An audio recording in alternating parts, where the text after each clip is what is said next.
Good morning, জয় জগন্নাথ। আজকে হচ্ছে 22শে June, এখন বাজে সকাল 8টা 20।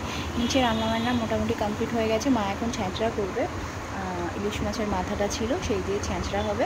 আর বাইরে আবার বৃষ্টি আসার ভাবনা চিন্তা করছে হয়তো। দাদা ভাই বেরোবে, আমি যাব, ও ওয়াশরুম থেকে বেরোলে আমি যাব হেয়ার ওয়াশ করে আসবো।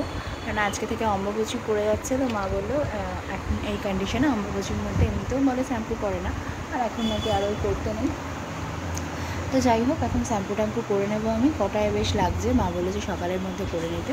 কালকেই করতাম, কালকে যেহেতু বাড়িতে ছিলাম না সেই জন্য হয়নি। মেয়ে ত্রিভঙ্গ মুরারি হয়ে ঘুমাচ্ছে, ওকে একটু পরে ডাকবো, কালকেই সকাল সকাল উঠেছে বলে। তো চলো একটু পরে চা খাওয়া করবো। আজকে আমাদের হয়েছে পার্শে মাছ, উচ্ছে ভাজা, আর ছ্যাঁচড়া, আমের চাটনি। তো চলো দেখতে থাকো ব্লগটা, আশা করি ভালো লাগবে। হেয়ার ওয়াশ হয়ে গেছে, এখন করবো, বিছানাটা ক্লিন করবো, বেড কাভারটা চেঞ্জ করবো, আর করবো। ডিম সেদ্ধ খেয়ে নিলাম, ওষুধও খেয়ে নিলাম, সমস্ত কিছু ডান হয়ে গেছে। বেরিয়েছে, ঝিমঝিম বৃষ্টিও শুরু হয়েছে।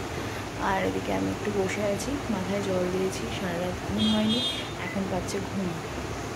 দেখি মা চুল কাটবে একটুখানি, চুলটা কেটে দিয়ে আমি একটু শোবো, ভালো লাগছে না, এনার্জি পাচ্ছি না। বৃষ্টি তো পড়েই যাচ্ছে টিটি টিটি করে, বাট আজকে বৃষ্টিটা না পড়লে বিকেলবেলা তোমাদের দাদা ভাই আর আমাকে একটু বেরোতে হবে, একটা কাজ আছে। যেহেতু পরের শুক্রবার পুজো আছে অফিসে, তো কয়েকটা কাজ আছে, সেগুলোর জন্য মেয়েকে খাবারটা করে দিয়ে নিচে যাই।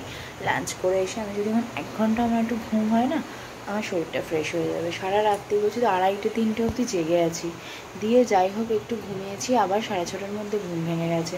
খুব কষ্ট হচ্ছে, পারছি না।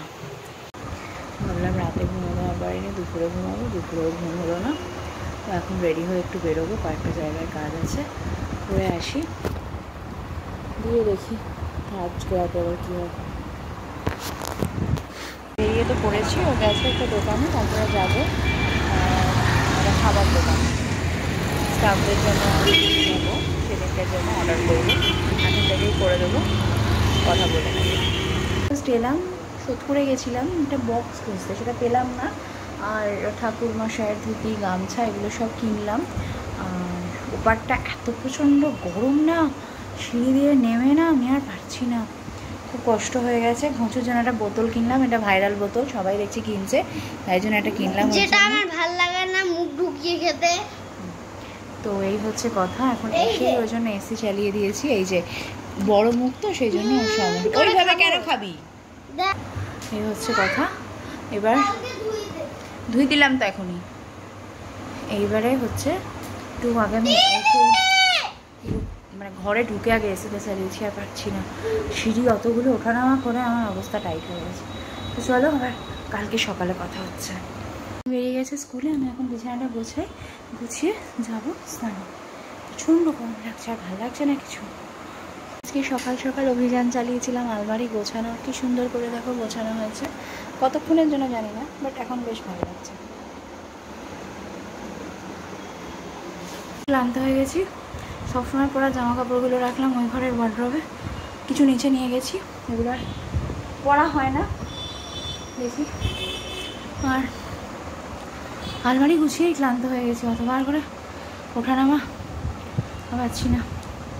ব্রেকফাস্ট হয়ে গেছে, এখন একটু বসি, এখন আমার কোনো কাজ আপাতত নেই, আমার মেয়েকে তো আনতে যাবে। ওইদিকে কী অর্ডার দিয়েছে ব্লিঙ্কিট না কিসে, সে আমার বাড়ি ছাড়িয়ে কোথায় চলে গেছে। ছাড়ো, আর কী করা যাবে। তো চলো আবার পরে কথা হচ্ছে। পরীক্ষার রুটিন দিয়ে দিয়েছে, যুদ্ধকালীন তৎপরতায় পড়াশোনা শুরু হবে। তো চলো, ইংলিশ গ্রামার খাতা তো নেই, কিরে ইংলিশ গ্রামার খাতা জমা নিয়েছে, স্পেশাল পড়াশোনা শুরু করিয়ে দিয়েছি, তাড়াতাড়ি বসিয়ে যে লেখালেখি করছে ম্যাথসে। কষ্ট আর কিছুতে নেই জীবনে। গিয়ে জামা কাপড়গুলো নিয়ে এসে ভিজে গেছি, চা খেয়ে গাটা ধুয়ে নেবো। লেখো।